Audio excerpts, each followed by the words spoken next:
ॐ सहना भवतु सहनौ भुनक्तु सह वीर्यं करवावहै तेजस्विनावधीतमस्तु मा विद्विषावहै।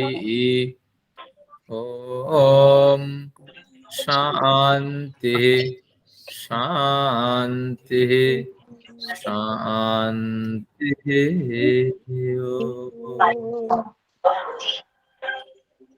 अखिल विश्व के अधिपति उस परम पिता के लिए नमन है।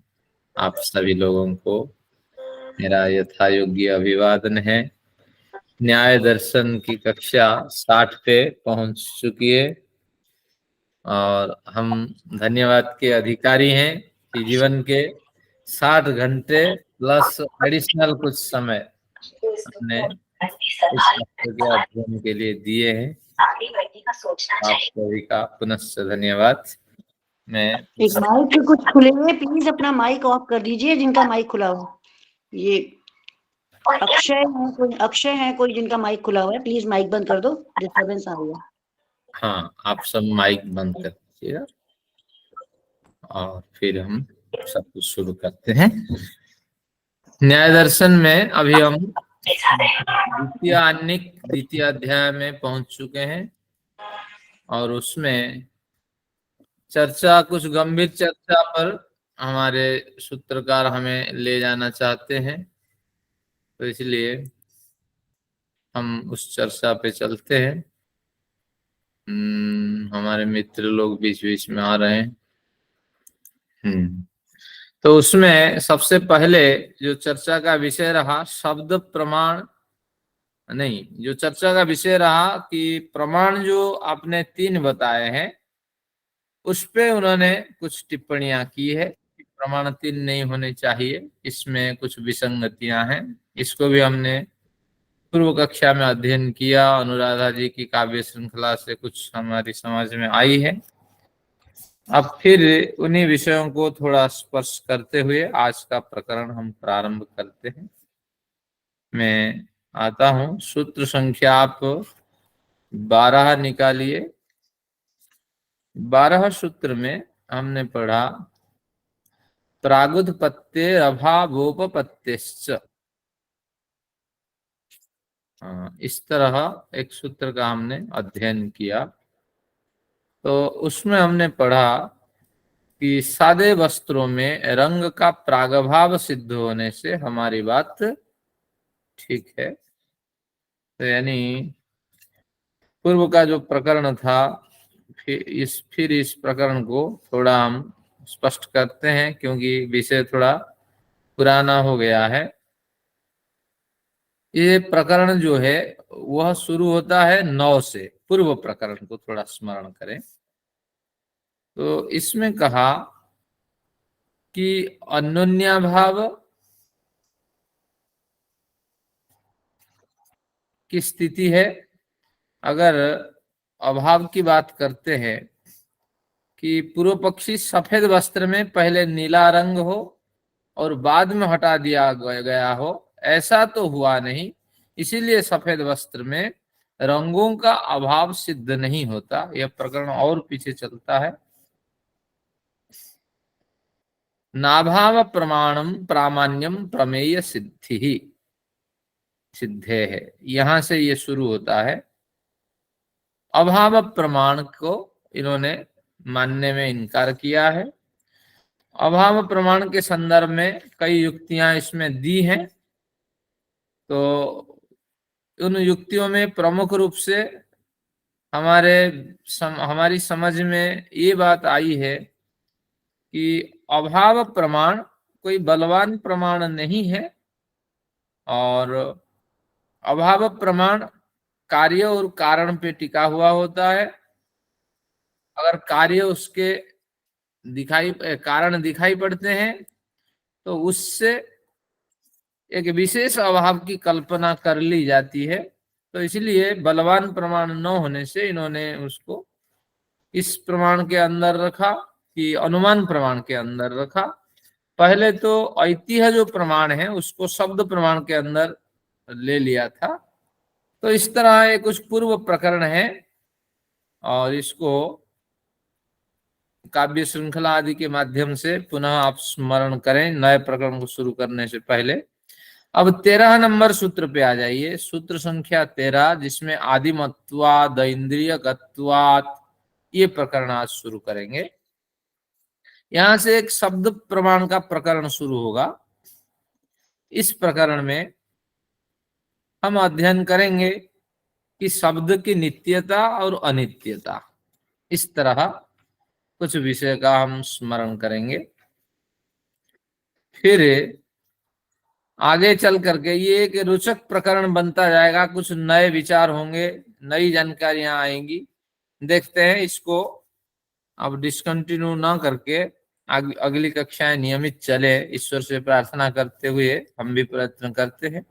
13 नंबर आदिमत्वाद इंद्रिय गत्वात्, 238 नंबर पृष्ठ है मेरी।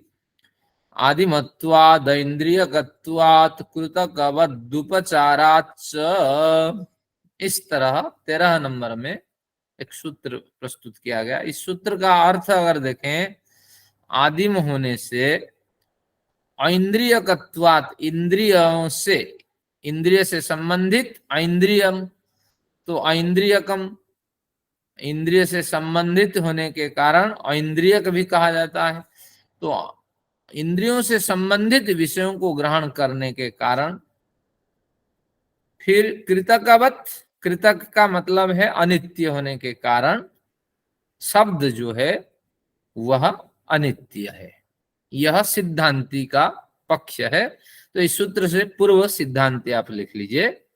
तो क्या कहना चाहता है सूत्रकार कि शब्द जो है अनित्य है। हमने पंचावय प्रकरण में अध्ययन किया था, अनित्य शब्द, शब्द अनित्य है। क्यों अनित्य है? क्योंकि उत्पत्ति धर्म गत्वात्, शब्द में उत्पत्ति धर्म दिखाई पड़ता है शब्द उत्पन्न होने के कारण। ये हुआ प्रतिज्ञा हेतु। उदाहरण हमने क्या दिया था इसमें? उदाहरण से पूर्व हेतु प्रस्तुत करते व्याप्ति हमने अध्ययन में रखा था। व्याप्ति का मतलब जो जो वस्तु उत्पन्न होती है वह अनित्य होती है। यथा घट या घड़ा, यथा घड़ा कहकर हमने उदाहरण दिया था। फिर प्रतिज्ञा हेतु उदाहरण उपनय, उपनय, फिर तुलना करेंगे घड़ा नासमान होने के कारण, घड़ा नासमान होने के कारण उत्पत्ति धर्मक है। इस तरह उपनय निगमन में हमने क्या अध्ययन किया था कि नासमान उत्पत्ति धर्म और नासमान वस्तु होने के कारण, नासमान वस्तु होने के कारण शब्द अनित्य है। इस तरह हमने पंचावय में अध्ययन किया था। अब ये कहते हैं कि जो शब्द है वह अनित्य है। क्यों अनित्य है? पंचावय में तो अध्ययन कर चुके थे, फिर एक बार और कुछ नई युक्ति के साथ वो प्रस्तुत करना चाहते हैं। शब्द में आदिमत्व धर्म है और इंद्रिय, इंद्रियों से शब्द गृहीत होता है और कृतकवत होने के कारण यानी अनित्य होने के कारण, कार्य श्रृंखला से युक्त होने के कारण बनाया गया है। कृतक यानी बनाया जाना, जो बनाया जाता है वो कार्य श्रृंखला से युक्त होता है। जो कार्य श्रृंखला से युक्त तीसरा होता है, पॉइंट जो है, तीसरा पॉइंट तो क्या अनित्य होने के कारण अनित्य है? ये तो कोई बात नहीं बनी। हाँ, इसका मतलब है कार्य श्रृंखला से युक्त होने के कारण कृतक, कृतक यानी बनाया जाना, तो कार्य श्रृंखला से युक्त होने के कारण आइए उपचारात, उपचार शब्द का मतलब व्यवहार, शब्द का इस तरह व्यवहार देखे जाने से शब्द को हम अनित्य मानते हैं। एक बार फिर देखते हैं, आदिम होने के कारण, इंद्रिय द्वारा गृहित होने के कारण, कृतकवत यानी बनाए जाने के कारण या कार्य श्रृंखला से युक्त होने के कारण, ये जो उपचारात शब्द का इन क्षेत्रों में व्यवहार होने के कारण शब्द का अनित्यत्व कथन किया जाता है। ये सिद्धांत इस तरह अपना पक्ष रखा। तो इस सूत्र को समझने के लिए कुछ हम बाह्य विषय का अध्ययन करेंगे, कुछ भाष्यकार के विचार लेंगे, तब विषय बड़ा हमें स्पष्ट होगा। तो आते हैं, देखते हैं सीट पर। आज की सीट जो है हस्तलिखित है, तो इसलिए आपको उसी में खुशी होनी पड़ेगी, क्योंकि हस्तलिखित जो प्रति हमारे पास है वो टाइप नहीं हो पाया, कुछ कार्य व्यस्तता रही।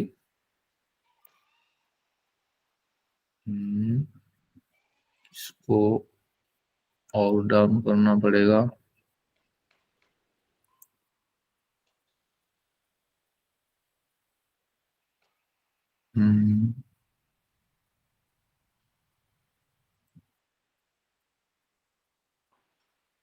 कैंसिल करनी पड़ेगी, कुछ मित्र आए थे चले गए। चलिए,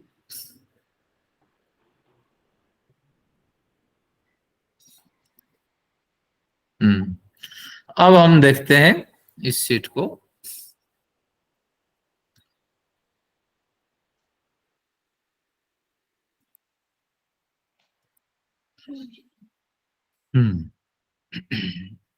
डिस्प्ले नहीं हुई। नहीं हुई, देखिए एक बार। नहीं आचार्य जी, अभी तो नहीं आई। ठीक है, फिर दोबारा देखते हैं इसको।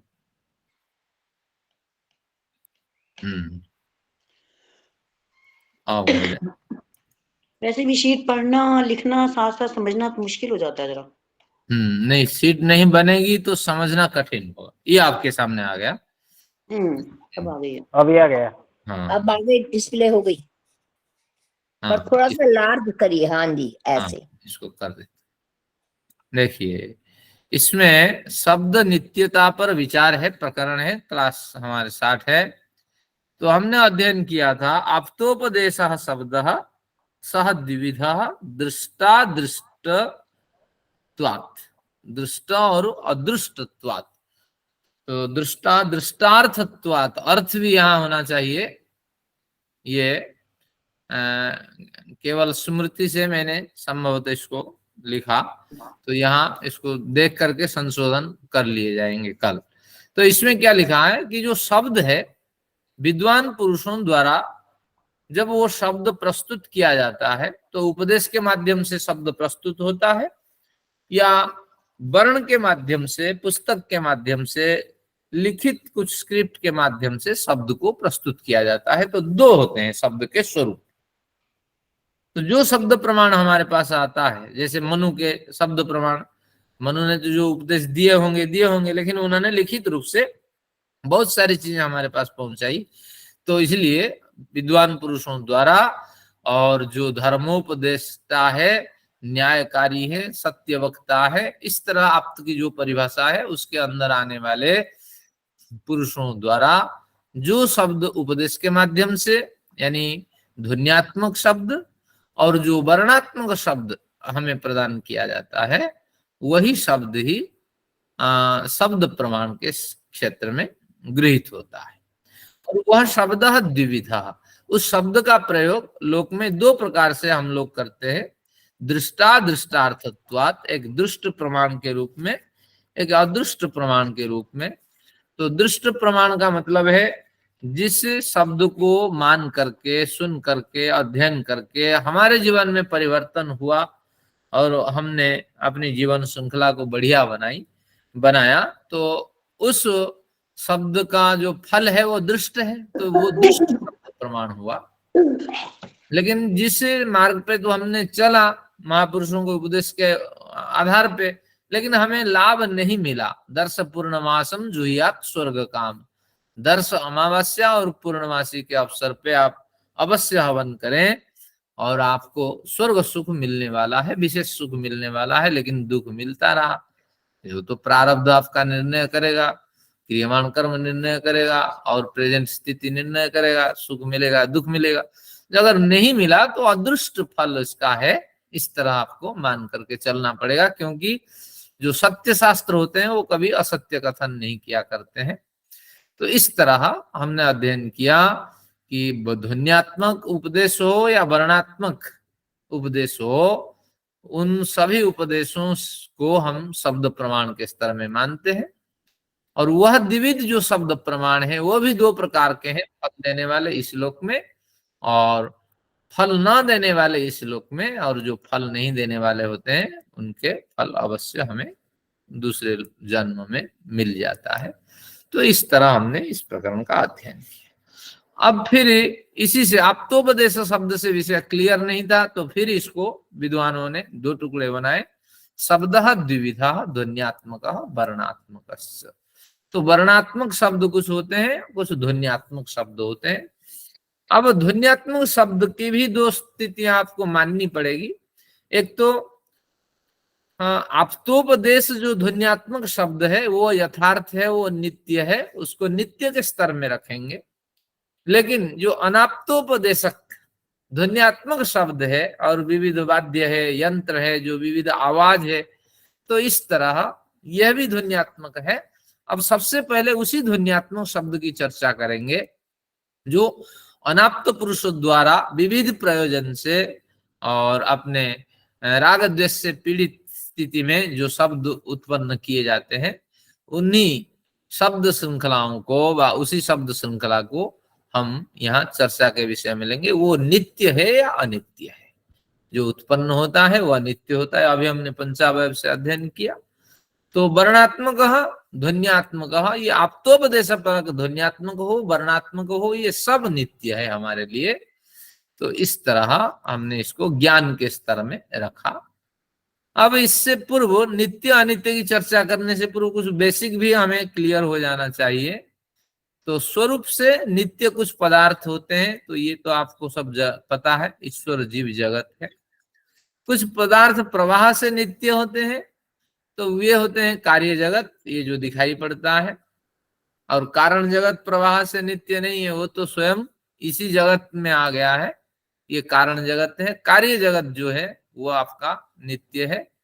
जीव के कर्म, जीव तो स्वयं नित्य था, स्वरूप से नित्य, लेकिन जीव के जो कर्म होते हैं वो भी प्रवाह से नित्य है। कब से ये कर्म संचित हो रहा है कोई नहीं जानता। प्रवाह यानी स्रोत, एक स्रोत का प्रवाह चल रहा है, वो कभी पतला हो जाता है, कभी मोटा हो जाता है स्रोत, जिस तरह। तो उसी तरह कार्य जगत में जीव के कर्म भी नित्य है और इनका संयोग, कभी इसका संयोग घटना, कभी बढ़ना। जब अच्छा कर्म करता है तो वही कर्म वहीं रह गया और एक नई यात्रा शुरू हुई, तो ये कर्म थोड़ी देर के लिए रुक गया, यानी कर्म का घटना वियोग हो गया। और फिर जब फिर कर्म करने लगता है तो संयोग हो गया। या यही कर्म भी घट जाते हैं अगर बढ़िया जन्म लिया और पूरा प्राकृतिक जीवन जिया, तो जितना प्रारब्ध निकला था उतना भोग लिया। तो इसलिए अच्छा कर्म भी हुआ, अगले में अच्छा भी भोग लिया। तो पहले में बुरा निकल गया था, अगले जन्म में अच्छा भी निकल गया। तो इस तरह ये कर्माशय की जो कर्माशय का संयोग वियोग है ये चलता रहता है। तो इस तरह ये आपका प्रवाह से नित्य है। इसके अतिरिक्त कुछ नित्य पदार्थ की भी और कल्पना की गई है, जो प्रवाह से नित्य के अतिरिक्त व्यावहारिक नित्य, व्यावहारिक कहते हैं, व्यवहार से व्यावहारिक बनता है। तो दिशा, काल और आकाश इसमें आते हैं। तो इसमें दिशा, काल, आकाश ये व्यावहारिक इसलिए है क्योंकि तत्वतः देखा जाए ये दिशा और काल जो है इसको हम नित्य मानते हैं ना, ये आकाश पर टिका हुआ होता है। आकाश अगर पिंडों के साथ व्यवहार कर रहा है तो पिंडों में जो परिवर्तन होता है उस परिवर्तन स्थिति के लिए काल की आवश्यकता होती है।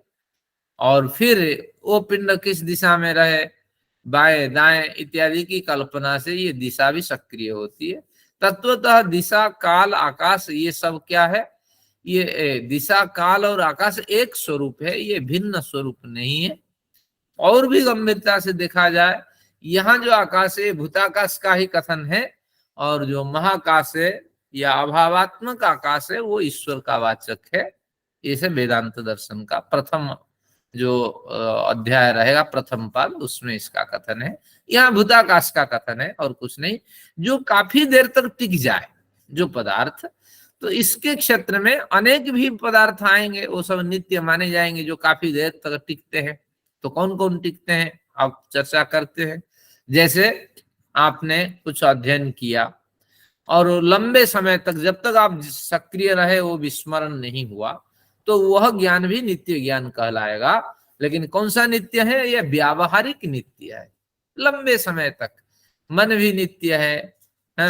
मन नित्य क्यों है? एक लंबे समय तक आत्मा के साथ मन रहता है।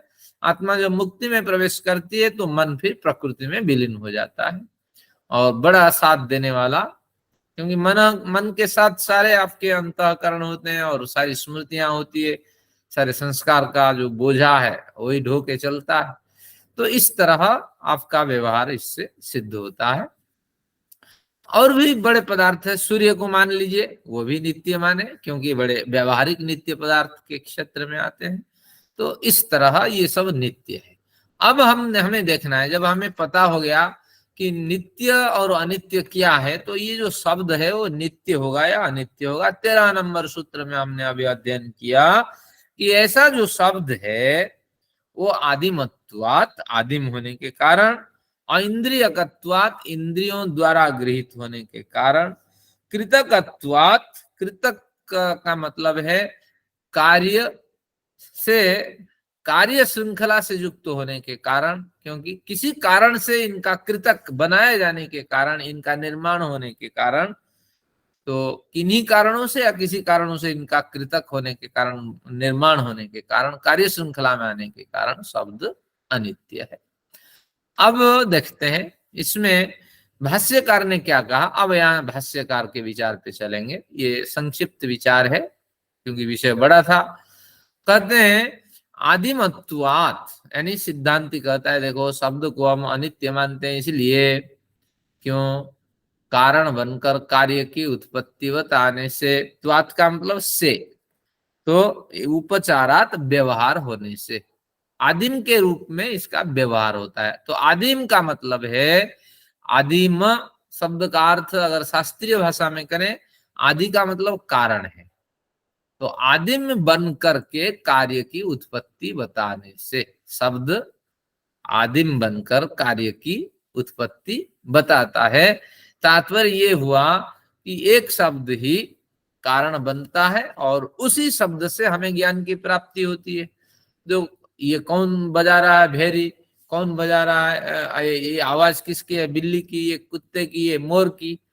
तो ये आवाज ही कारण बन जाती है, और उससे क्या बनता है कि हमें जो ज्ञान होता है वो कार्य में बदलता है। तो ये शब्द कारण बन करके, स्वयं कारण बन करके कार्य की उत्पत्ति करने में समर्थ होता है।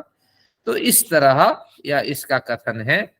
इसमें कुछ भाष्यकार ने विचार रखे हैं, इस पे भी थोड़ा विचार करते हैं। 13 नंबर सूत्र के ऊपर प्रकरण को देखिए, कुछ भाष्यकारों ने विचार रखा है, इसको यहीं पढ़ लेते हैं। इन विचारों पे चर्चा आगे नहीं मिलेगी, तो इसलिए इन विचारों को केवल भाष्यकार के विचार आप माने। देखिए 13 नंबर सूत्र के आगे लिखा है, 4 सिद्धांत भाष्यकार देते हैं। आकाश गुण, आकाश गुण शब्द विभुर नित्य, आकाश का गुण है, शब्द गुणकम आकाशम, आकाश का गुण है, भूताकाश का गुण है शब्द, और नित्य भी है और विभु भी है। विभु यानी व्यापक है। अभिव्यक्ति धर्म का, यानी शब्द उत्पन्न नहीं होता है, वो विद्यमान होता है फिर प्रकट होता है। जैसे साधन मिल जाता है, भेरी बजने लगी तो तुरंत वो उत्पन्न हो जाता है। इस तरह कुछ लोग मानते हैं। इति एके गंधर्वादि सहवृत्ति द्रव्येषु, गंधादि सहवृत्ति द्रव्येषु सन्निविष्ट, गंधादि सभी द्रव्यों में गुण होता है, शब्द स्पर्श रूप रस गंध। तो गंधादि यानी प्रत्येक पदार्थ में अपना पदार्थ का जो स्वरूप है उसका 50 भाग होता है, यानी अधिक भाग उसी में होता है। जैसे पार्थिव कोई पदार्थ उठाइए, पृथ्वी की मात्रा 50 मानी गई शास्त्र में, बाकी जो और 50 बचे, 4 और रहे आपके तन्मात्राएं 4 है। अगर पृथ्वी में गंध गुण है तो गंध तन्मात्रा पृथ्वी के द्रव्यों में, यानी पृथ्वी में कौन कौन द्रव्य है? घट पट मनुष्य पेड़ पौधे किसी एक को उठा लीजिए तो उसमें 50 भाग पार्थिव द्रव्य है, यानी पृथ्वी में विद्यमान गंध देने वाले द्रव्य उसके अंदर 50 भाग है, और बाकी और जो 50 भाग है चारों में बांट दीजिए, 1248 तो 12 पॉइंट समथिंग है। तो इस तरह दूसरे पदार्थों के अंश इसमें होते हैं। तो यही कहता है गंधादि सहवृत्ति द्रव्येषु, यानी ये जो आकाश है वो गंधादि वृत्तियों के साथ विभिन्न पदार्थों में विद्यमान ये होता ही है शब्द, और फिर सन्निविष्ट यानी विद्यमान होता है। गंधादिव दवस्थितो अभिव्यक्ति धर्म कहा, यानी गंधादि इसमें और आगे पीछे मात्रा की कल्पना न करके गंध जिस तरह पृथ्वी में विद्यमान होता है पर्याप्त मात्रा में, उसी मात्रा के साथ ये भी विद्यमान होता है शब्द पृथ्वी पार्थिव पदार्थों में। फिर कहते हैं गंधादिव अवस्थित गंधादिव अवस्थित अभिव्यक्ति धर्म कहा, और अभिव्यक्ति को उत्पन्न करने वाला होता है क्योंकि उत्पन्न होता नहीं है। इस तरह एक दूसरा पक्ष है। क्या कहा कि सभी पदार्थों में शब्द बराबर मात्रा में विद्यमान रहता है इस धरती पर, और साथ में अभिव्यक्ति के माध्यम से शब्द उत्पन्न होता है। इस तरह ये दूसरा पक्ष भाष्यकार का विचार है।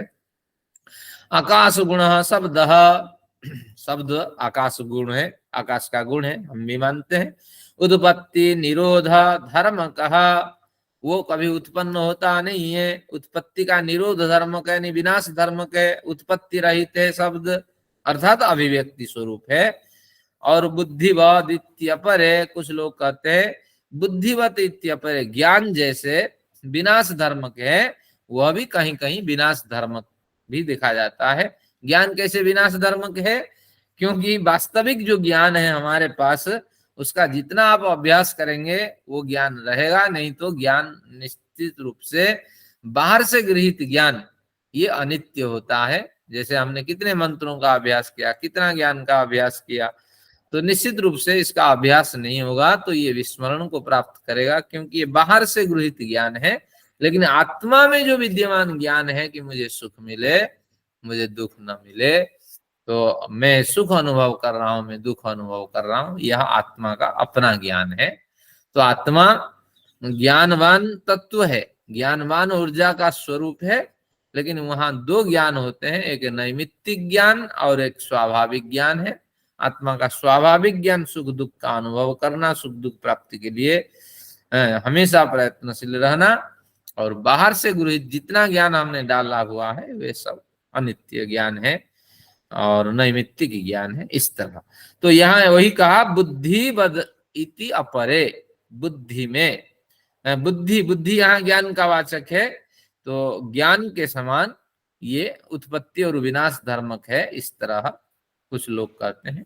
और देखते हैं, हाँ बोलिए कुछ। महाभूत संख्यो भजः शब्द अनाश्रित, यहाँ कुछ लोग कहा करते हैं महाभूत संख्यो भजः, महाभूतों के संक्षोभ से, यानी 5 महाभूतों के जो संक्षोभ है आपस में जो टकराहट है वहां से शब्द की उत्पत्ति होती है। अनाश्रित, शब्द किसी आश्रय में नहीं टिकता, तो उत्पत्ति धर्म का ये उत्पन्न भी होता है, निरोध धर्म का विनाश धर्म भी है। इस तरह बहुत से लोग संशय व्यक्त करते हैं शब्द के बारे में, इस तरह भाष्यकार कहते हैं। इसलिए शब्द प्रकरण की हम चर्चा करते हैं, ये भाष्यकार का विचार है।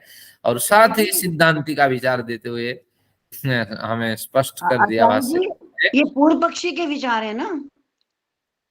नहीं, कहाँ से पूर्व पक्षी? ये तो भाष्य, हाँ पूर्व पक्षी अभी विचार दिया नहीं, क्योंकि सूत्रकार के हिसाब से हम चलेंगे। अभी भाष्यकार अपने विचार रख रहे हैं, सूत्रकार ने अभी पूर्व पक्षी का कोई विचार नहीं दिया, तो ये गौण है, इसको नहीं प्रस्तुत करना। ये कुछ ऐसे ही विचार है, घुल मिले विचार जो भाष्यकार के मन में आए वो उन्होंने दिए। अब जो सूत्र 13 शुरू करे, 12 तो हमने उत्पन्न कर दिया, प्रागुत्पत्ति आदि। तो यहां से सिद्धांति कहता है कि इन कारणों से हम मानते हैं कि शब्द जो है अनित्य है।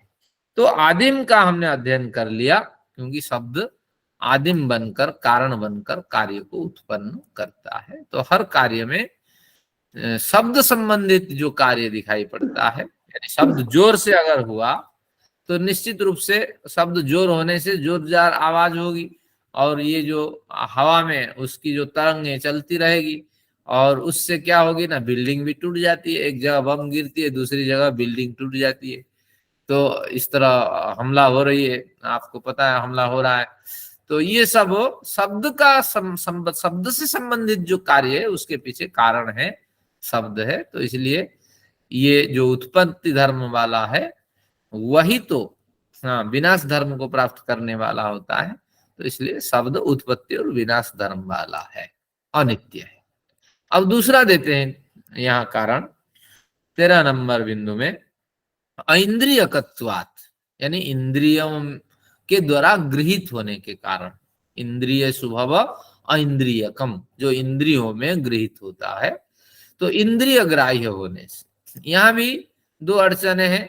वह अभिव्यक्त नहीं होता, अपितु शब्द उत्पत्ति धर्म वाला होता है। तो यहाँ क्या कहना चाहता है, प्रकाश और वस्तु के समान। इसमें देखिए अभिव्यक्ति की बात करेंगे, हमने लाइट जलाई, जो जो पदार्थ कमरे में है दिखाई पड़े। अब लाइट बंद की तो पदार्थ अब दिखना बंद है। यानी अभिव्यक्ति का मतलब है एक व्यंग्य और एक व्यंजक, ये दो तत्व आपको समझना होगा।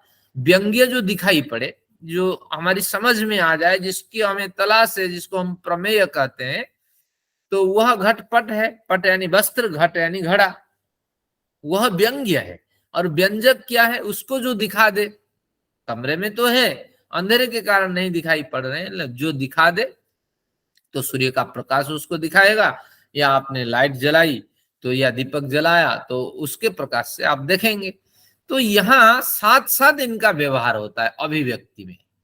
अभिव्यक्ति वो तो पदार्थ है ही, लेकिन एक साधन चाहिए, साधन मिलते ही वो साथ साथ प्रकाशित हो जाते हैं, और साधन के खत्म होते ही वो अप्रकाशित हो जाते हैं। इस तरह इसका संबंध है।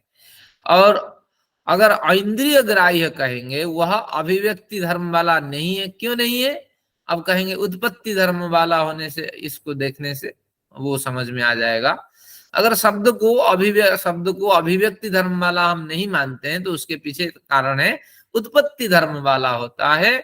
एक आवाज से एक आवाज दूसरी आवाज को दबा देती है। क्या तात्पर्य है? एक आवाज, अगर हमने सितार बजाना शुरू किया, मंद मंद स्वर होता है सितार, और एक ढोलकी बजाना शुरू किया। अब तो जब म्यूजिक होता है, कभी आपने जो संगीत गाते हैं वो जानते हैं, जब गाने वाला होता है संगीत तो उसकी आवाज को प्रमुखता देते हैं और सारा वाद्य यंत्र धीमा चलता है। और फिर जो कंसर्ट होता है उसमें कौन सी आवाज कब निकलेगी, कितनी धीमी बजाना है, इस सबको पहले ट्रेन करना होता है। नहीं तो सब एक जैसे बजे, जैसे कीर्तन होता है अनट्रेंड लोग करते हैं, ना आवाज सुनाई पड़ती है ना वाद्य सुनाई पड़ता है। तो इसलिए ये कहते हैं कि एक आवाज दूसरी आवाज को दबा देती है। तो तात्पर्य हुआ कि एक आवाज जब दूसरी आवाज को दबाती है, वह दबाने वाली आवाज भी उत्पन्न पहले हुई होती है और या बाद में हुई होती है, और जो आवाज दबने वाली होती है वो भी उत्पन्न हुई होती है। तो जो उत्पन्न होती है विनाश को प्राप्त करती है, तो निश्चित रूप से वो एक दूसरे को दबाने में सामर्थ्य रखती है आवाज। लेकिन अभिव्यक्ति में क्या है कि सब पड़े हुए हैं वस्तु, एक साधन चाहिए, उससे व्यक्त होगा। जब घट और पट, पट यानी वस्त्र, घट यानी घड़ा, जब हमें साधन मिल गया, प्रकाश मिल गया, न घड़ा वस्त्र को बिगाड़ दिया अपनी रोशनी से, न वस्त्र घड़े को परेशान किया, घड़े को दबाया, जैसे आवाज, एक आवाज उत्पन्न होकर दूसरी आवाज को दबा देती है, तो ऐसी स्थिति नहीं दिखाई पड़ती है। तो इसलिए अभिव्यक्ति को हम नित्य मानते हैं। आत्मा अभिव्यक्त होती है, मरती थोड़ी है, एक शरीर से दूसरे शरीर में प्रवेश कर जाती है। केवल आत्मा का रूपांतरण होता है, आश्रयांतरण होता है। जिस आश्रय में आत्मा रहती है आश्रय बदल लेती है, तो इसलिए उसको नित्य माना जाता है। जैसे प्रकृति के 3 गुण हैं, वो निश्चित रूप से वो अपने मूल स्वरूप में होते हैं, फिर अभिव्यक्त हो जाते हैं अपने विराट स्वरूप से, सूक्ष्म स्वरूप से विराट स्वरूप में अभिव्यक्त होते हैं। तो इसी तरह आपको समझना, और ईश्वर में अभिव्यक्ति तो कुछ होता ही नहीं है, वो हमेशा एक रस बना रहता है। आज ईश्वर के बारे में बहुत कुछ पढ़ेंगे, अध्ययन करेंगे, थोड़ी शीघ्रता भी बनाता हूँ, लेकिन विषय में थोड़ा प्रवेश हो जाए। तो अब हुआ इंद्रिय ग्राह्य होने से, इंद्रिय किस किस को पकड़ती हैं? उत्पत्ति धर्म, एक आवाज दूसरी आवाज को दबा रही है, ये इंद्रिय इसको पकड़ लेती है बड़ी आराम से। लेकिन अभिव्यक्ति वस्तु जो है, जो वस्तु किसी कारण के आने पर स्वयं ही अपने को परिस्फुटित करती है, इसको भी इंद्रिय ग्रहण करती है। लेकिन इसको ग्रहण करने से वो इंद्रिय विवेक कर लेती है कि ये हमेशा विद्यमान रहने वाली वस्तु है, ये घट भी हमेशा नित्य पदार्थ है, पट भी नित्य पदार्थ है। कौन सा नित्य पदार्थ है? अभी मैंने कहा था व्यावहारिक नित्य पदार्थ। पट भी तो 6 माह पहनेंगे, 15 दिन पहनेंगे, 1 माह पहनेंगे, इतना थोड़ी नष्ट हो जाता है। तो अनेक नित्य पदार्थ, मकान भी हमने बनाया, इतना जल्दी थोड़ी मकान नष्ट हो जाएगा। तो निश्चित रूप से इसको हम व्यावहारिक नित्य पदार्थ में मानते हैं। तो इंद्रिय व्यावहारिक नित्य पदार्थों को भी पकड़ती है और साथ में उत्पत्ति और विनाश धर्म वाली पदार्थों को पकड़ती है। तो इंद्रिय ग्राहकत्वात्, विशेष रूप से इंद्रिय इसका ज्यादा विवेक कर पाती है कि ये उत्पन्न होने वाली आवाज है, ये विनाश को प्राप्त करने वाली आवाज है, और इसको भी कम पकड़ती है, लेकिन इस पे इंद्रिय की ज्यादा मतलब रुचि रहती है इन चीजों को पकड़ने के लिए। तो इसलिए इंद्रिय द्वारा गृहीत होने से दोनों ही होते हैं। इसी बिंदु को लेके आगे फिर शंका उठाएंगी कि जब दोनों गृहीत होते हैं, आपको क्यों उत्पत्ति विनाश वाली आवाज दिखती है, अभिव्यक्त वाली स्थितियां क्यों नहीं दिखती है? इस पे प्रश्न उठेंगे। तो फिर भी यहाँ का जो प्रकरण है, यहाँ समझिए कि ज्यादातर इंद्रियां रुचि रखती है उत्पत्ति विनाश वाली पदार्थों को मैं पकड़ूं। ठीक है। अब कृतकत्वात्, कृतक का मतलब है अनित्य पदार्थ के समान उसका व्यवहार होने से। यहाँ अनित्य का मतलब यही है कि कार्य श्रृंखला में उस पदार्थ का व्यवहार होने से। तो कैसे कार्य श्रृंखला में उस पदार्थ का व्यवहार होता है? तीव्र सुख, हल्का सुख, तीव्र शब्द, मधुर शब्द, ये हमारे लोक में व्यवहार होता है। तीव्र सुख, मुझे बड़ा सुख मिल रहा है, मुझे अब बहुत कम सुख मिला, जितनी उम्मीद थी उतने सुख नहीं मिले। तो बस इस तरह जैसे व्यवहार होता है, इसी तरह शब्द में व्यवहार होता है। तीव्र शब्द, मधुर शब्द, तो ये क्या होता है? ये अनित्य पदार्थ है। तीव्र सुख, इसके अस्तित्व अनित्य इसलिए क्योंकि सुख दिखाई नहीं पड़ता। हल्का सुख, ये भी दिखाई नहीं पड़ता, केवल व्यवहार में इसका प्रयोग हम करते हैं कि ये हल्का सुख है और ये तीव्र सुख है, बड़ा सुख है। इसी तरह ये जैसे अनित्य पदार्थ जो दिखाई नहीं पड़ते, केवल भावनात्मक पदार्थ, भाव पदार्थ हैं, तो उसी तरह तीव्र शब्द और मधुर शब्द का भी प्रयोग होता है। ये अनित्य पदार्थ है। ये गलत कहा, तीव्र सुख, हल्का सुख, हाँ ठीक है, ये जैसे अनित्य पदार्थ है, यानी कि इनका अस्तित्व नहीं है, तो इस तरह तीव्र शब्द और मधुर शब्द ये भी अनित्य पदार्थ है। ये नित्य है ही नहीं, क्योंकि ये शब्द उत्पन्न होके विनाश हो जाते हैं। तीव्रता इनकी बनी नहीं रहती हमेशा, और मधुरता भी बनी नहीं रहती है। और अगर बड़ी रोशनी हो तो आपको क्या होगा? बड़ा कारण हो, यानी बड़ा संयोग हुआ तो बड़ा शब्द निकलेगा। अगर कम संयोग हुआ तो मधुर शब्द, कम शब्द निकलेगा। तो निश्चित रूप से ये संयोग पर टिके हुए होते हैं, और जो संयोग पर आगे घट बढ़ करके आगे बढ़ते हैं तो वे सब अनित्य कहलाते हैं। जैसे बड़े साधन मिले तो बड़ा सुख, छोटे साधन मिले तो छोटा सुख। तो बड़ा संयोग हुआ तो तीव्र शब्द, और कम संयोग हुआ या मधुर समन्वय से संयोग हुआ तो मधुर शब्द का व्यवहार होता है। तो इन तीनों कारणों से शब्दों को अनित्य कहा सूत्रकार ने न्याय दर्शन सूत्र संख्या 13 में। इस तरह एक विषय में हमारा प्रवेश हुआ। अब कठिन नहीं होगा, अब आपको सरलता मिल जाएगी। न्याय दर्शन के 14वें सूत्र देखिए, यानी भाष्य के जो 3-4 पेज है इसका सार हमने ले लिया है। अब लेते हैं 14 नंबर, न घट भाव सामान्य नित्यत्वान्नित्यस्वप्यनित्यवदुपचाराच्च, न घट भाव सामान्य नित्यत्वान् नित्येष्वप्यनित्यवदुपचाराच्च। हाँ, ये कहते हैं न में कोमा लगाएंगे। न, आपने जो कहा है, पूर्व पक्षी का ये विचार अभी आ रहा है, यहाँ पूर्व पक्षी लिख दीजिए सूत्र से पूर्व। तो इसमें क्या कहा पूर्व पक्षी? न, आपने जो विचार दिया कि आदिम होने से, ऐन्द्रियकत्व होने से और कृतकत्व होने से शब्द में अनित्य का संबंध है, हम मानने को तैयार नहीं है। क्यों? घट भाव एक कारण है। घट भाव आदिम के लिए, आदिम जो आपने तर्क दिया उसके लिए घट भाव हम रखते हैं तर्क उसके विपक्ष में। फिर आपने ऐन्द्रियकत्व जो दिया हमने सामान्य करके एक तर्क रखते हैं।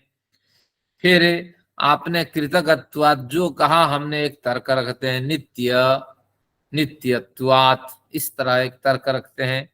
तो आपके जैसे 3 तर्क हैं, हम 3 तर्क के माध्यम से आपके तर्कों का खंडन करते हैं। घटभाव सामान्य, घटाभाव सामान्य, नित्यत्व, इन तीनों कारणों से कहते हैं अनित्येषु अपि नित्यत्व उपचारात्, जिसे आप अनित्य कहते हैं उसे आपको नित्यत्व मानने के लिए हम विवश कर देंगे। यानी आपको इन्हीं तीनों कारणों से अनित्य सिद्ध करने वाला आपका पक्ष निश्चित रूप से विवस्था को प्राप्त करेगा कि हाँ, शब्द जो है वो नित्य है। अब हमें इसी को खोलना है, क्या घटाभाव है, और इसके लिए मैंने आपके लिए 14वां सूत्र तैयार कर रखा है, इसको पढ़ते हैं। आदिमत्वात् का कथा है, आदिमत्व हो गया ये आपका, हाँ ठीक है। आदिमत्वात् यहाँ कहा था, शब्द को नित्य मानने के लिए या अनित्य मानने के लिए ये तर्क दिया था, उसका समाधान करते हैं। आदिमत्वात् का कथन भाई इस तरह की जो युक्ति है वो ठीक नहीं है। क्यों? अनैकांतिक दोष आपकी युक्ति में है। अनैकांतिक का मतलब कि दोनों पक्षों में जाना। आपने जो युक्ति दी है, क्या युक्ति दी थी? देखिए आदिमत्वात् का, कि कार्य कारण संबंध से कारण बन करके शब्द कार्य को उत्पन्न करता है। तो ये जो युक्ति है इसमें दोनों पक्षों में दिखाई पड़ता है। कैसे दिखाई पड़ता है? देखिए, घटपट आदि में अनित्य उत्पत्ति धर्म भी है और प्रध्वंसा भाव रूपी अनुत्पत्ति धर्म भी है। इस पंक्ति को देखिए, महत्वपूर्ण पंक्ति है, इसमें हमें बहुत कुछ जानने को मिलेगा। क्या कहते हैं? घटपट यानी पट यानी वस्त्र, घटपट आदि में अनित्य उत्पत्ति धर्म भी है। घट उत्पन्न होता है, वस्त्र बुने जाते हैं और सब फटते हैं, वस्त्र भी फटता है, घट भी फटता है। तो इसलिए घटपट आदि अनित्य है और उत्पत्ति धर्म भी है, इनमें अनित्य उत्पत्ति धर्म दिखाई पड़ता है। ठीक है, साथ में प्रध्वंस भाव रूपी अनुत्पत्ति धर्म भी है। हम मानने को तैयार हैं कि आदिम होने से कार्य कारण बन करके शब्द उत्पन्न होता है, हम मानने को तैयार हैं। यानी उत्पन्न होने से अनित्य भी हम मानते हैं, लेकिन आप नित्यत्व भी नहीं मानते हैं, केवल अनित्य कह देते हैं। इसी घटपट आदि में नित्यत्व भी विद्यमान होता है, वो प्रध्वंस भाव के रूप में विद्यमान होता है। और जब प्रध्वंस भाव रूपी अनुत्पत्ति धर्म विद्यमान होगा तो घट नित्य हो जाएगा, पट नित्य हो जाएगा। तो यहाँ नित्य धर्म भी है, अनित्य धर्म भी है। तो कैसे अनित्य धर्म है? हमने वस्त्र बनाया और उसको फाड़ दिया, और हमने घड़ा बनाया, उसको भी हमने तोड़ करके टुकड़ों ठिकरे में बदल दिया। जब विद्यमान वस्तु विनाश को प्राप्त कर जाती है तब उस स्थिति का नाम है प्रध्वंसा भाव। एक अभाव हुआ, वो अभाव प्रध्वंसा भाव की स्थिति है। और हजारों लाखों घड़े आप बना ले, लेकिन जो वस्त्र टूट गया, जिस तरह का बना था उस तरह का वस्त्र नहीं बनेगा। घड़ा जिस तरह का बना था उस तरह का नहीं बनेगा, कहीं ना कहीं त्रुटि उसमें विद्यमान रहेगी। तो निश्चित रूप से अगर विद्यमान रहेगी तो प्रध्वंसा भाव सक्रिय बना रहेगा। तो हर वस्तु में प्रध्वंसा भाव विद्यमान होता है। इसी प्रध्वंस रूपी अभाव के सक्रिय होने से ये प्रध्वंस रूपी अभाव नित्य है। अभाव तो नित्य है, लेकिन इनका तर्क है कि प्रध्वंस अभाव भी नित्य है।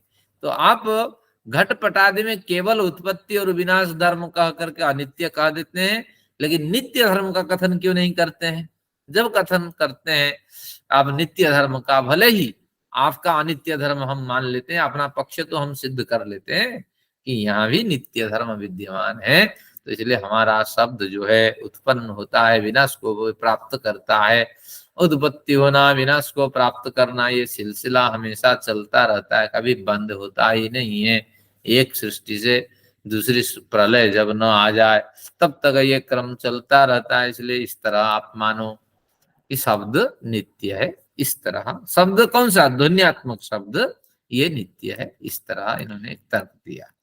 अब ये तर्क आगे खंडित हो जाएगा, क्योंकि हम डाइस ऐसे बनाएंगे, और भले ही मनुष्य के हाथ से उस तरह न बने, वस्त्र की मशीन भी ऐसे बनाएंगे, कब इसके धागे भी ऐसे बनाएंगे, बिल्कुल डीटो जैसा बन जाएगा। घड़ा भी जैसे था ऐसे बन जाएगा, और ये जो पट है जैसे था ऐसे बन जाएगा। तो जब घटपट एक जैसे बन जाएंगे तो ये युक्ति काम की नहीं है, जो उन्होंने युक्ति दी है कि प्रध्वंसा भाव हमेशा विद्यमान रहेगा। तो इसलिए ये युक्ति कोई काम की नहीं है।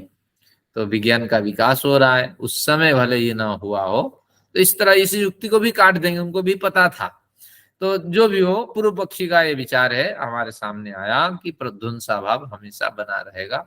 तीनों अभाव है, जो 5 अभाव है, इनमें से 4 अभाव में से जो अत्यंत अभाव है वो तो नित्य है ही, और प्रागभाव, प्रध्वंसा भाव और अन्योन्याभाव, अन्योन्याभाव जो है वो नित्य बना रहेगा।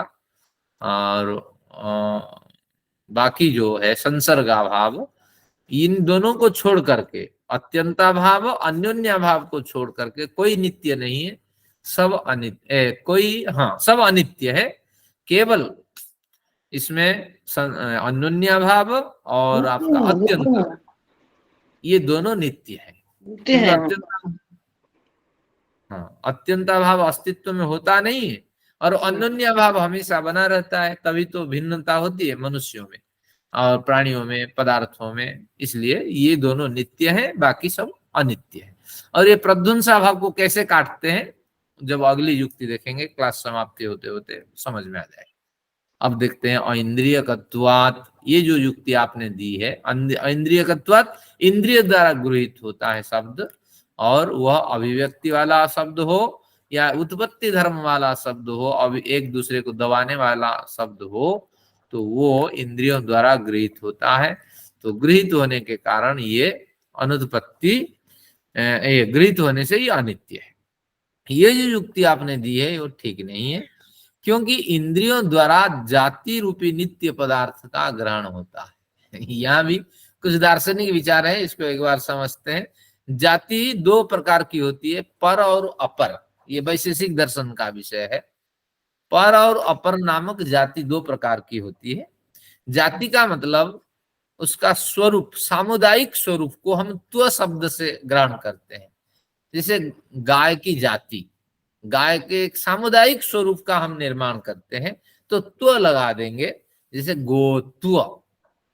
हाँ, तो इसी तरह मनुष्य के एक सामुदायिक स्वरूप का निर्माण करेंगे, मनुष्यत्व, जो सभी मनुष्यों में कुछ समान होता है, ऑर्गन्स एक जैसे होते हैं, शरीर का जो गठन है एक जैसे दिखाई पड़ता है। तो इस तरह गोत्व, अश्वत्व, इसको जाति कहते हैं। अगर व्यापक क्षेत्र में होता है, अगर पदार्थत्व कहें तो ये बड़े व्यापक क्षेत्र में होता है, द्रव्य गुण कर्म सामान्य विशेष समवाय, ये एक व्यापक जाति है, इसको पर जाति कहते हैं। और अगर सामान्य कथन हो, जैसे दिल्लीत्व, दिल्ली में रहने वाला, भारतीयत्व, भारत में रहने वाला, तो एक त्व से जब दूसरा त्व बड़ा दिखाई पड़ता है, तो छोटा त्व को हम कहते हैं अपर सामान्य, बड़ा त्व को कहते हैं पर सामान्य। अब इसमें क्या है, जब त्व लग गया तो जाति के रूप में हुआ, मनुष्यत्व यानी मनुष्य जाति। अब मनुष्य की मृत्यु हो सकती है, व्यक्ति की मृत्यु हो सकती है, जाति की मृत्यु नहीं हो सकती। एक मनुष्य मर सकता है, लेकिन मनुष्य जाति का विनाश अभी नहीं हुई है, ना अभी नहीं हुआ है। तो इसलिए जाति शब्द कहते ही आपको ये समझ लेना चाहिए कि जाति नित्य होती है, और जाति का यानी सामुदायिक स्वरूप को जाति से त्व शब्द लगा करके हम संबोधित करते हैं। तो जाति नित्य होती है और व्यक्ति अनित्य होती है। तो कहते हैं ऐन्द्रियकत्व।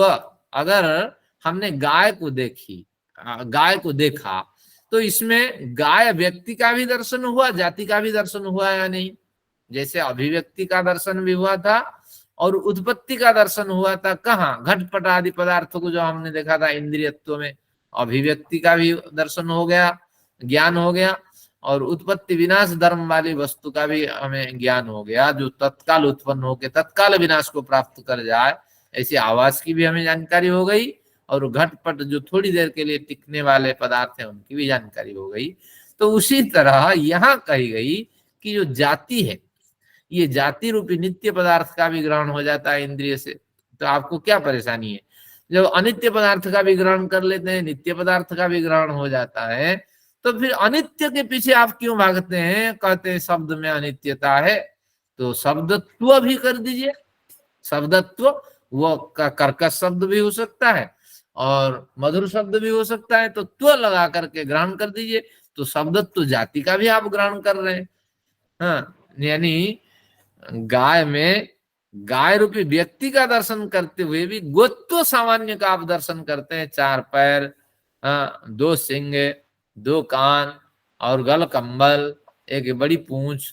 तो इस तरह के गोत्व समुदाय का भी तो आप दर्शन कर रहे होते हैं, और समुदाय को हम जाति मानते हैं और जाति को नित्य मानते हैं।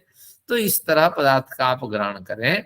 इतनी बढ़िया बात कही है, इसको आप ध्यान रखिएगा। अब एक बढ़िया बात और बताएंगे, कृतकत्वात्।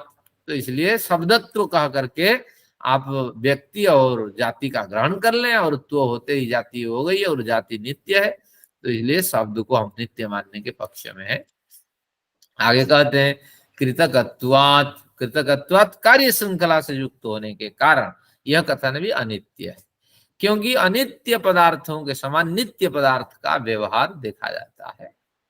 यानी अनित्य पदार्थों के समान नित्य पदार्थ का भी, अनित्य पदार्थ का तो हम दर्शन करते ही हैं, और व्यवहार में अनित्य पदार्थों को जानते हैं, नित्य पदार्थ का भी व्यवहार देखा जाता है।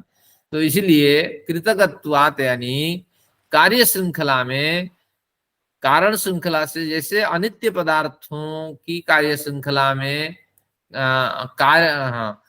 अनित्य पदार्थों की कार्य श्रृंखला में कारण का ज्ञान होता है, तो उसी तरह नित्य पदार्थ की कार्य श्रृंखला में कारण का भी ज्ञान होगा और उनका व्यवहार भी होता है लोक में। देखते हैं क्या युक्ति देते हैं हमारे पास। 1 नंबर देते हैं, ये अनित्य पदार्थ का व्यवहार देखते हैं। पहले कैसे अनित्य पदार्थ का व्यवहार हम करते हैं? वृक्ष का एक अंश, वृक्ष अनित्य है क्योंकि उत्पत्ति और विनाश धर्म जिसमें युक्त है वो अनित्य है। कंबल का एक अंश, ठंड है, कंबल का कबल हो गया, कंबल का एक अंश, तो ये निश्चित रूप से अंश, वृक्ष का भी अंश के रूप में कथन होता है, कंबल का अंश के रूप में कथन होता है। ये दोनों अनित्य पदार्थ है, उनका व्यवहार लोक में होता है। तो इसी तरह कुछ अनित्य पदार्थ का भी व्यवहार होता है लोक में। और देखिए आकाश का अंश, काल का अंश, परमात्मा और जीवात्मा का अंश, ये नित्य पदार्थ का व्यवहार है। अब देखते हैं आकाश का अंश का कैसे व्यवहार होते हैं। दिल्ली के आसमान में धुंध छाया हुआ है, केजरीवाल ने छाया है चलिए, अगर धुंध छाया हुआ है तो आकाश, जिसे आप नित्य पदार्थ व्यवहारिक, ये भूत आकाश की बात चल रही, और महाकाश का कथन तो होता ही नहीं है, और वो तो ईश्वर का वाचक है, किसी किसी रेयर स्तर में होता है। यहाँ जो जब कभी आकाश आएगा तो व्यवहारिक नित्य आकाश का कथन है। तो आकाश का अंश, दिल्ली के आकाश में धुंध छाया हुआ है, तो यानी आकाश का, भूताकाश का जो भी स्वरूप है, एक अंश तो आवृत हो गया ना। तो ये भूताकाश को भी हम अनित्य नित्य मानते हैं। उस नित्य का अंश, जैसे अनित्य का अंश वृक्ष का अंश व्यवहार में होता था, इस तरह आकाश को भी हम मानेंगे। क्योंकि आकाश और वृक्ष में बड़ा व्यवहारिक नित्यता है। वृक्ष थोड़े दिन जीता है और आकाश भूताकाश लंबे समय तक होता है। तो इस तरह दोनों देखा जाए, दोनों नित्य पदार्थ है, लेकिन अगर आकाश की तुलना अगर वृक्ष के साथ की जाए तो वृक्ष अनित्य है, आकाश नित्य है। इस तरह व्यवहार होता है। तो बस इस तरह फिर कहा काल का अंश, काल टाइम है, टाइम का एक समय है, फलाने समय पे हमें कक्षा करनी है, तो एक समय का एक अंश हमने निर्धारित कर रखा है। तो काल जो अनित्य है, नित्य पदार्थ है और प्रवाहमान है, तो उसका भी हम अंश टुकड़े में व्यवहार कर लेते हैं। और परमात्मा का और जीवात्मा का अंश, परमात्मा का अंश भी तो होता है, नहीं होता है? परमात्मा तो अखंड एक देश है। अगर एक देश है, जरा कल्पना करें कि भारत परमात्मा सब और व्याप्त है, ठसाठस हवा के समान, जैसे हवा भूताकाश में भरी हुई होती है, तो उसी तरह ईश्वर सब जगह विद्यमान है। विद्यमान है तो दिल्ली ईश्वर के एक अंश में आती है या नहीं?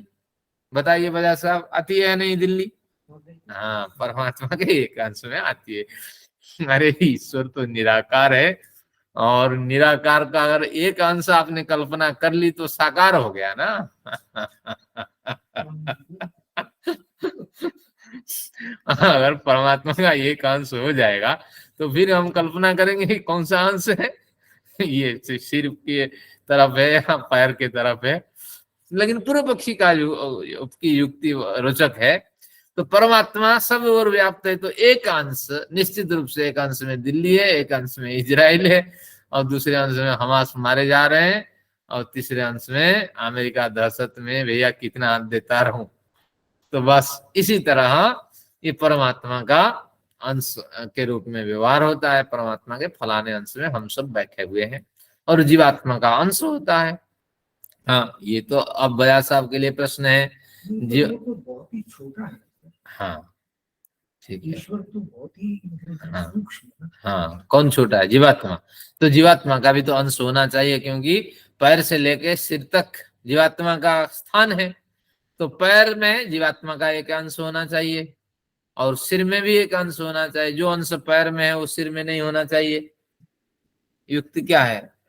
क्योंकि निराकार है ना। अगर इनको हम आकार देने लगेंगे तो इनकी नित्यता खत्म हो जाएगी।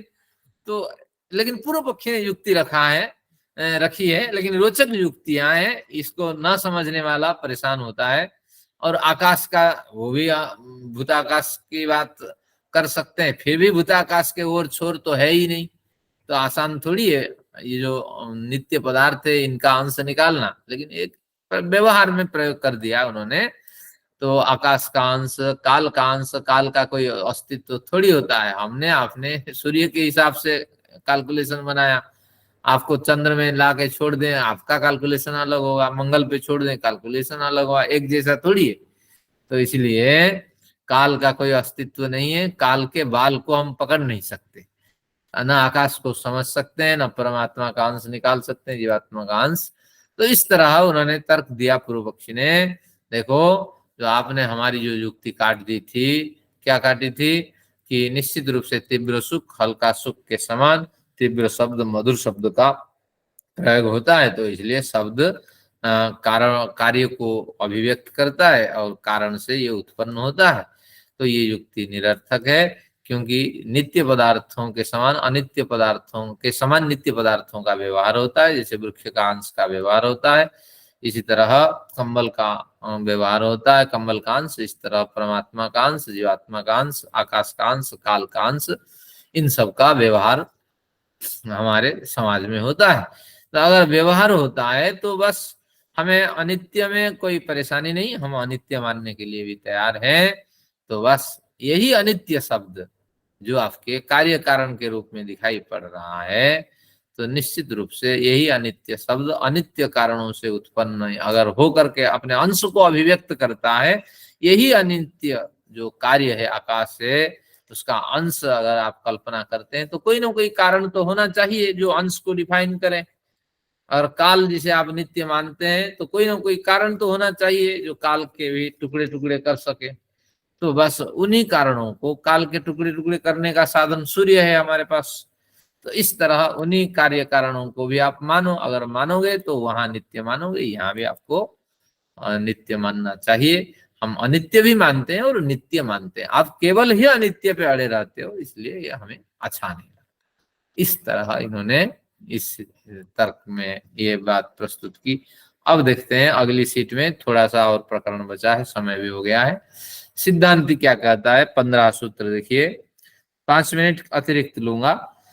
तत्व भागतयोर नानात्व विभागाद व्यभिचारः, तत्व भागतयोर नानात्व विभागाद व्यभिचारः।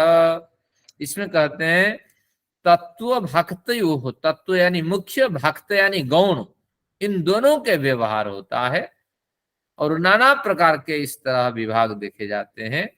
तो इसलिए व्यभिचार दोष नहीं, अनैकांतिक दोष जो आपने लगाया था कि दोनों पक्ष को ये स्पर्श करने वाले आपके विचार होते हैं। कैसे दोनों पक्षों को स्पर्श करने वाले विचार, हमने पूर्व पक्ष प्रकरण में पढ़ा था। कृतकत्व अगर आप कहेंगे, पहला क्या था, आदिमत्व अगर कहेंगे कि कार्य कारण से युक्त होने वाला होता है, तो उसमें क्या समस्या थी हमारे सामने कि इसमें अगर इसको कहेंगे तो नित्य धर्म भी है, इसमें अनित्य धर्म भी है। द्वितीय में भी देखिए, यहाँ भी नित्य धर्म है जाति में, और व्यक्ति में भी अनित्य धर्म है। यहाँ भी कृतकत्व देखिए, यहाँ भी नित्य धर्म है, अनित्य धर्म है। तो इसलिए आपके विचार अनैकांतिक विचार से युक्त है। तो इस तरह कथन उन्होंने कहा था। तो अब कहते हैं तत्व भगतयोर नानात्व विभागात, तत्व यानी मुख्य और भक्त गौण रूप में इनका व्यवहार समाज में देखा जाता है। तो इस गौण और मुख्य के व्यवहार को समझ लेने से आपको हमारे जो तर्क रखे गए हैं उसमें अव्यभिचार दिखाई पड़ेगा, अनैकांतिक दोष नहीं दिखाई पड़ेगा, हमारा कथन यथार्थ दिखाई पड़ेगा। तो इसमें भी कुछ विशेष बताएंगे। देखिए क्या कहना चाहते हैं, नित्य पदार्थ की परिभाषा। अब धीरे धीरे इन 3 जो सिद्धांतों को काट दिया पूर्व पक्षी ने, तो उनपे अपने प्रौढ़ विचार रखेंगे। एक विचार आज हमें मिला और बाकी 2 विचार अगले कक्षाओं में हमें मिलेंगे। तो नित्य पदार्थ की परिभाषा देखिए, जो कभी उत्पन्न न हो और विनाश को प्राप्त न करे और जो सदा से स्वयं सिद्ध हो, वो नित्य पदार्थ है। हम वह प्रवाह से नित्य की बात नहीं कर रहे हैं, सिद्धांत यही कहते हैं। हम प्रवाह से नित्य की बात नहीं कर रहे हैं, व्यावहारिक नित्य पदार्थ की बात नहीं कर रहे हैं, हम तो केवल स्वाभाविक नित्य पदार्थ की बात कर रहे हैं। आप हमें गुमराह कर रहे हो और नित्य तो आप समझ नहीं रही हो कि हम जो कहते हैं, आप मान लो ना प्रवाह से नित्य शब्द है, हमें कोई हानि नहीं है, शब्दों को काफी देर तक रखा जा सकता है टेप रिकॉर्डिंग करके या किसी तरह रिकॉर्डिंग करके, हम मानने के लिए तैयार हैं। प्रवाह से नित्य मान लो या व्यावहारिक नित्य मान लो, हमें कोई हानि नहीं है। तो प्रवाह से नित्य तो होगा ही नहीं, व्यावहारिक नित्य में हो सकता है। लेकिन हमारा जो अभिप्राय है उस नित्य पदार्थ से जो कभी उत्पन्न न हो और विनाश को प्राप्त न करें, जो सदा स्वयं सिद्ध रहे, वो नित्य पदार्थ है। वह नित्य पदार्थ कौन है, अभी हमने चर्चा की थी। देखिए ये नित्य पदार्थ यही तीनों है। कौन है, ईश्वर, जीव और जगत। तो ये वास्तविक रूप से नित्य पदार्थ है और उससे थोड़ा कम प्रभावी ये 2-3 पदार्थ है। जगत के कार्य जगत है, जीव के कर्म है, इनका संयोग विभाग है, बाकी तो सब व्यवहार में आने वाले पदार्थ होते हैं। तो इस तरह इन्होंने कहा, अगर इस तरह आप नित्य पदार्थ का लक्षण व उसकी परिभाषा मान लेते हैं, जान लेते हैं, तो आपकी युक्ति में इतना बल नहीं है। क्योंकि आदिमत्व को खंडन करने के लिए आपने जो विरुद्ध युक्ति दी थी कि प्रध्वंसाभाव रूपी नित्यता से भी युक्त है और साथ में उत्पत्ति और विनाश धर्म वाली अनित्यता से भी युक्त है वो वस्तु, अगर इस तरह आपने युक्ति दी थी तो ये प्रध्वंसाभाव इसमें संगत नहीं होता है। प्रध्वंसाभाव उत्पन्न होता ही तो है, जो उत्पन्न होके विनाश को प्राप्त कर जाए तो वो फिर वो अनित्य अभाव हुआ ना। आज हमने अध्ययन में क्या पढ़ा, अभाव में 5 अभाव तो हमारे सामने आया था, अत्यंताभाव, प्रागभाव, प्रध्वंसाभाव, अन्योन्याभाव और साथ में संसर्गाभाव, ये 5 अभाव पढ़ा था। आज की युक्ति में हमने ये पढ़ा जो उत्पन्न होकर विनाश हो जाए तो वह अनित्य अभाव है। और जो कभी उत्पन्न होता नहीं और विनाश को प्राप्त नहीं करता, तो ऐसा अभाव अगर कहीं दिखाई पड़ता है, वो दो अभाव है, जो अन्योन्याभाव है। अन्योन्याभाव भी उत्पन्न नहीं, अन्योन्याभाव भी नहीं आएगा, क्योंकि ये उत्पन्न और विनाश को प्राप्त कर, केवल ही अत्यंताभाव आएगा। पूर्व जो कथन है उसका निराकरण कर लें, क्योंकि अन्योन्याभाव भी उत्पन्न होगा ना, एक पदार्थ उत्पन्न होगा, दूसरे पदार्थ उसके साथ विरोध फिर उत्पन्न करेगा, तो निश्चित रूप से अत्यंताभाव रूपी अभाव ही नित्य अभाव है। ये चारों अभाव जो है अनित्य अभाव है। तो बस यही एक तर्क देते हैं, जो कभी उत्पन्न ना हो और विनाश को प्राप्त न करें, जो सदा से स्वयं सिद्ध हो, वही नित्य पदार्थ है। इतना मान लेने से प्रध्वंसा भाव को जो आप नित्य अभाव मान करके तर्क दे रहे थे कि आपके कथन में अनेकांतिक है, वे विचार दोष है, वह अब खंडित हो जाता है। तो निश्चित रूप से शब्द उत्पत्ति धर्म वाला है, और जो उत्पत्ति धर्म वाला है वह अनित्य है। हम सब अनित्य पदार्थ हैं, अनित्य पिंड हैं, उत्पत्ति धर्म वाला है। और हमें कौन कौन से अभाव हैं? प्राग भाव हमारी स्थिति है, पहले हम इस तरह नहीं थे, हमारे शरीर में बदलाव नहीं था। प्रध्वंसा भाव से पीड़ित हैं, पल पल प्रध्वंसा भाव हमें प्रध्वंस की ओर ले जा रहा है, और संसर्गा भाव निश्चित रूप से हमारे साथ बन रहा है। हम कहीं होते हैं, कहीं नहीं होते हैं, हमारी जहाँ आवश्यकता है हमारी वहाँ अभाव दिखाई पड़ता है। तो इस तरह धीरे धीरे हम फिर प्रध्वंसा भाव को प्राप्त कर जाएंगे। तो इस तरह का कुछ हमने घुलमिला अध्ययन किया, और फिर शब्द प्रमाण को गंभीरता से हम धीरे धीरे पढ़ेंगे, देखेंगे। तो आज का प्रकरण यही विराम दिया जाता है। आइए शांति पाठ करते हैं और फिर अग्रिम चर्चा। ओम द्योः शान्तिरन्तरिक्षं